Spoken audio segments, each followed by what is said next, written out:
अस्सलाम वालेकुम। I hope आप लोग खैरियत से होंगे और मैं भी बिल्कुल खैरियत से हूँ। वीडियो मज़ीद देखने से पहले वीडियो को चैनल को सब्सक्राइब करना मत भूलिएगा, ताकि आपको मज़ीद इन्फॉर्मेटिव वीडियोज़ इसी तरह मिलती रहे। आज का हमारा टॉपिक कुछ इस तरह का है जिसको डिस्कस करने की बहुत ही ज़्यादा ज़रूरत है, बहुत ज़्यादा ज़रूरत है।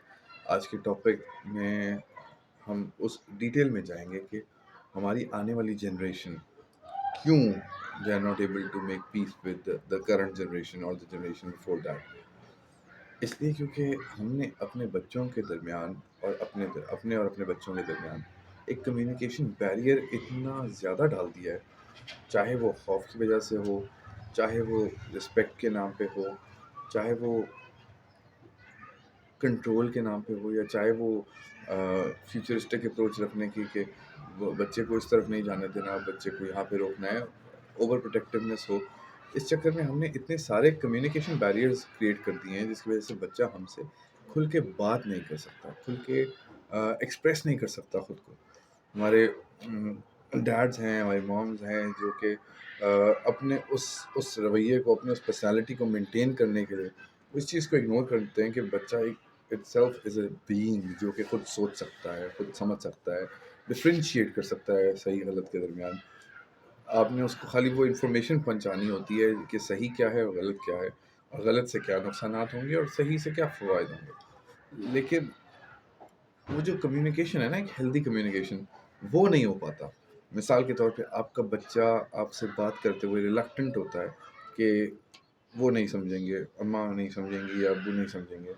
फॉर एग्ज़ाम्पल आपसे कोई बात करता है, सेक्सुअल ओरिएंटेशन की बात करते हैं, बहुत ही टाबू टॉपिक है कि बच्चे को अ, एक एज के बाद ऐसी इन्फॉर्मेशन मिलना शुरू हो जाती है उसकी सराउंडिंग से, उसके स्कूल से, इंटरनेट से और कहीं कई रिसोर्सेज से, उसके जानने वालों से, कि वो अपनी अपनी सेक्सुअल ओरिएंटेशन को डिस्कस नहीं कर पाता, अपनी रिक्विजिट्स को डिस्कस नहीं कर पाता, अपनी क्या कहते हैं, ऑफ कोर्स ये बच्चा माँ के पेट से तो नहीं सीख कर आता random what is reproductive system and everything, लेकिन माँ बाप ने अपना इतना वो टैबू बनाया हुआ है कि उनके साथ बात करते हुए थोड़ा ऑकवर्ड लगता है। क्यों? क्योंकि हम लोग शर्म के मारे, हम लोग अपने बच्चों को उस तरह से डिस्कशन का मौका नहीं देते, प्लेटफॉर्म नहीं देते। फ़ौरन उसको कह देते हैं कि नहीं नहीं, गलत बात कर रहे हो, चुप हो जाओ, खामोश हो जाओ, और कोई और बात करो, या उसकी तरफ से डिस्ट्रैक्ट करने की कोशिश करते हैं, जबकि वो थॉट जो है बच्चे के दिमाग में रहती है। फिर वो अपने स्कूल में जाता है और वो फिर उन दोस्तों से या उन साथियों से सीखता है जिन्होंने अभी दुनिया के इसी तरह अपने वालिदैन से इग्नोर होके इधर-उधर की सोसाइटी से चीज़ें सीखी होती हैं। वो सही हैं, गलत हैं, इसका फैसला बाद में करेंगे, वो उसे खाते हैं। तो इससे पहले कि आपके बच्चे को कोई और सिखाए कि सही क्या है, गलत क्या है, और उसकी सही गलत की डेफिनेशन को मैनिपुलेट करे, आपको बहुत ज़रूरी है कि आप उसको कम्युनिकेट कर दें। जो भी आप जानते हैं, जो भी इन्फॉर्मेशन आप इसके बारे में रखते हैं या नहीं रखते, तो अपनी मिस इन्फॉर्मेशन को या अपनी लेस इन्फॉर्मेशन को तस्लीम करें और बताएं कि बेटा, let's talk to professional about it. किसी डॉक्टर के पास ले जाएं, बच्चों को वो ओपननेस दे कि वो आपसे बात करते हुए हिचकिचाए मत, वरना उनके सीक्रेट एडमायरर्स उनके दोस्त होंगे, जो कि होने चाहिए, अच्छी बात है, एज गैप कम होता है, हम पेरेंट्स में ज़्यादा होता है, लेकिन वो सारी चीज़ें जो कि बच्चे की पर्सनालिटी को शेप देती हैं, कैरेक्टरिस्टिक को शेप देते हैं, बच्चे की तरबियत करती हैं, वो सारी चीज़ें वालिदैन की तरफ से अपनी औलाद में जानी चाहिए, या उन तमाम असातिज़ा की तरफ से जानी चाहिए जो जिनसे बच्चे को सीखने का मौका मिलता है। अब एक बात है, मिसाल के तौर पे स्कूल में लड़ाई झगड़ा हो जाता है तो आम तौर पे हमारी सोसाइटी में देखा होता है कि वालिदैन बहुत गुस्से हो जाते हैं कि वो तुम क्यों लड़के आए हो, कैसे आए हो। कोई बुली कर रहा होता है आपके बच्चे को, वो घर आके नहीं बता पाता कि मेरे साथ स्कूल में क्या हो रहा है। कोई कोई हरास कर रहा होता है, कोई कुछ कर रहा होता है। और आजकल हालात से तो आप अच्छी तरह वाकिफ़ हैं कि ऐसे बहुत सारे वाक़यात हैं। बुली करने वाला भी, बुली होने वाला भी, दोनों विक्टिम्स हैं। बुली करने वाला इज़ कमिंग फ्रॉम समवेयर जहाँ से वो अपना स्ट्रेस इकट्ठा करके स्कूल पहुँचता है, और वो अपना स्ट्रेस जो है दूसरों को बुली करके उसमें अपना रिलीफ हासिल करता है।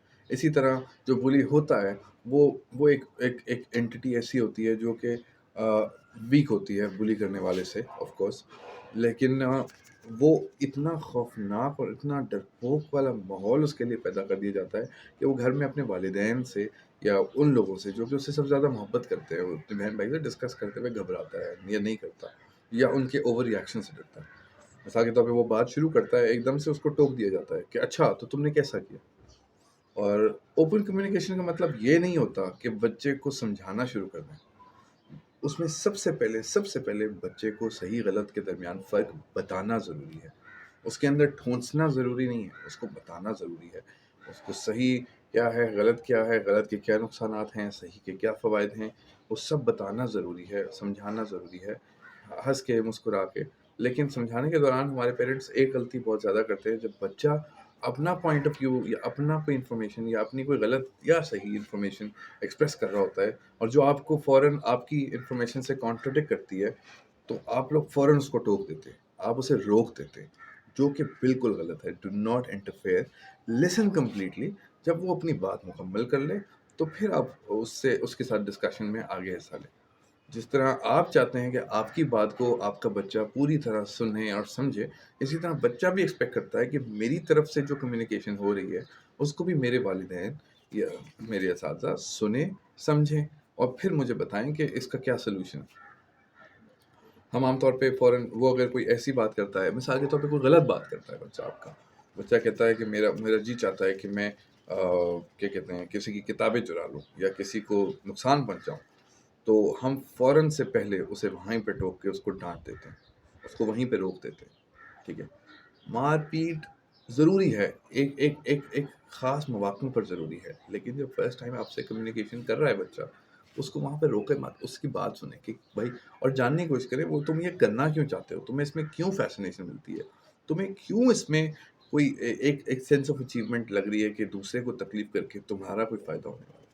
لیکن یہ بات آپ تب ان سے کریں جب وہ اپنی بات مکمل کر کے خاموش ہو جائے. کیونکہ اگر بچہ یہ بتا رہا ہو کہ میرا یہ جی چاہتا ہے اور آپ اس کو بیچ میں ٹوک دیں، تو باقی جو اندر خناس پل رہا ہے یا دماغ میں کوئی بھی ایسی چیز جو مزید تھاٹ پروسیس کمپلیٹ ہونے والی تھی، اگر وہ بول پاتا تو وہ آپ کو اور بھی بتا پاتا. آپ نے اسے وہیں روک دیا ہے. اور وہ انفارمیشن جو کہ وہ آپ سے ڈسکس کرنے میں کمفرٹیبل تھا مومنٹس اگو، اب وہ کمفرٹیبل نہیں ہے، کیونکہ آپ نے اس کو وہیں ٹوک دیا ہے، جس کے خوف سے، جس کے ڈر سے وہ یا تو اس کنکلوژن پہ آیا ہے کہ میرے ماں باپ مجھے نہیں سمجھتے، یا وہ اس کنکلوژن پہ آیا ہے کہ وہ مجھے ڈانٹیں گے. ان کو پتہ چل گیا کہ میں کچھ غلط کر رہا ہوں تو وہ مجھے مطلب روکیں گے. روکنا تو ہے، لیکن ایسے نہیں روکنا کہ آپ تک وہ سوچ ہی نہ پہنچے اور آپ کو معلوم ہی نہ ہو. پھر آفٹر کپل آف ویکس آپ کو اسکول سے فون آ رہے ہوں کہ دس ہیپنڈ، یا آپ کو کہیں باہر سے پتہ لگے. تو بہتر یہ ہے کہ اپنے بچوں کی کمیونیکیشن کو اوپن رکھے تاکہ بچہ آپ سے ڈسکس کرے، آپ کو اپنا بہترین دوست مانے. آپ میں مسلمان ہونے کی حیثیت سے کچھ ایگزامپلس بھی آپ کو دے دیتا ہوں. انبیاء کرام تھے جن کی اولادوں کے ساتھ اتنے زبردست کمیونیکیشن تھا کہ وہ کچھ بھی ڈسکس کرتے ہوئے گھبراتے نہیں تھے. ویسے تو اللہ کی بڑی مہربانی تھی، حضرت ابراہیم علیہ السلام، حضرت اسماعیل علیہ السلام کا تعلق ہم ہسٹری میں پڑھتے ہیں. ان کا آپس میں اتنا خوبصورت تعلق تھا کہ they used to discuss their dreams with each other. And حضرت اسماعیل کی alliance with his dad was so good کہ حضرت ابراہیم نے اپنے خواب بتایا نہیں اور انہوں نے فوراً تسلیم کر لیا اور کہا کہ بسم اللہ کریں. I mean, this was the epic example. This is the epic example جس میں آپ کمیونیکیشن کی ایگزامپل دیکھ سکتے ہیں کہ باپ اور بیٹے میں ایسا تعلق تھا کہ اس کو سنا بھی جاتا تھا اور اس کو بتایا جاتا تھا تو وہ آپ کی بات سمجھتا بھی تھا. اب ان پہ اللہ کی خاص مہربانی تھی، وہ انبیاء تھے، لیکن ہمارے لیے وہ ایگزامپلز جو کہ ہمیں ہسٹری کے تھرو ملتی ہیں کہ ہم ان کو اڈاپٹ کریں اپنی سچویشن پہ. آف کورس آپ لوگ انبیاء کے برابر اپنے آپ کو تسلیم نہیں کرتے، نہیں کریں. آپ صحابہ کرام کے برابر خود کو نہیں سمجھتے، لیکن آپ ان کی ایگزامپل سے سوچ کے اپنی زندگی کو گائیڈ لائنس کے تھرو بہتر بنانے کی کوشش کریں، جس میں ان کی ہوئی تمام باتیں، تمام چیزیں آپ کے لیے ایک راست ہے، آپ کے لیے ایک گائیڈنس ہے، جس کی وجہ سے آپ لوگ اسے سیکھ کر اپنی لائف کو ایزی بنا سکیں. وہ کہتے ہیں نا God loves you more than 70 mothers. That means کہ ایک ماں کا پیار آپ خود جان سکتے ہیں کہ کسی چیز سے بڑھ کر نہیں ہوتا دنیا میں. ماں سے زیادہ بڑھ کے کوئی اپنے بچے کو چاہ نہیں سکتا. The only difference that is being created, generational gap or whatever, وہ اس لیے کیونکہ ماں اپنی بات صحیح طرح کمیونیکیٹ نہیں کر پاتی क्यों नहीं कर पाती? क्योंकि उसने अपने बेटे को कम्युनिकेशन सिखाई नहीं होती। उसने भी नहीं सीखी तो उसकी भी गलती नहीं है, लेकिन क्यों ना अब से हम स्टार्ट करें। अब अब से हम सीखें, अब से समझें और बच्चों के साथ कम्युनिकेशन को बहाल करें। और अगर आपको इसमें कोई तकलीफ़ आए, कोई मुश्किल आए, तो दूसरों से कंसल्ट करें, प्रोफ़ेशनल हेल्प लें, बच्चों को प्रोफ़ेशनल हेल्प दें, क्योंकि उनकी एक प्रोडक्टिव ज़िंदगी ही आपका मकसद होना चाहिए। उनकी एक मीनिंगफुल ज़िंदगी आपका मकसद होना चाहिए। आपने बच्चों को रिसोर्सेज़ से नवाज़ते हैं, आप बच्चों के लिए रिसोर्सेज़ इकट्ठे करते हैं, आप बच्चों के लिए क्या नहीं करते ज़िंदगी में। तो क्यों ना हम उनके कैरेक्टर पे भी उतनी ही इन्वेस्टमेंट करें, जितना हम उनके लग्ज़री के लिए या उनके आराम के लिए या उनकी टीचिंग के लिए करते हैं। Thank you very much for your time. उम्मीद है आपको मेरी ये वीडियो में से कुछ ख़ास ज़रूरी इन्फॉर्मेशन मिली हो, और मैं कोशिश करता रहूँगा ऐसे मज़ीद टॉपिक्स सामने लेकर आया जाएँ, जिस पर हम मज़ीद बात करें। और I am open to all the questions and all the communication that you would like to do. हमें कमेंट्स के ज़रिए बताइए, अपने सवाल पूछिए। I will be happy to answer them. Okay, thank you very much. अपना बहुत सारा ख्याल रखिएगा। अस्सलामु अलैकुम।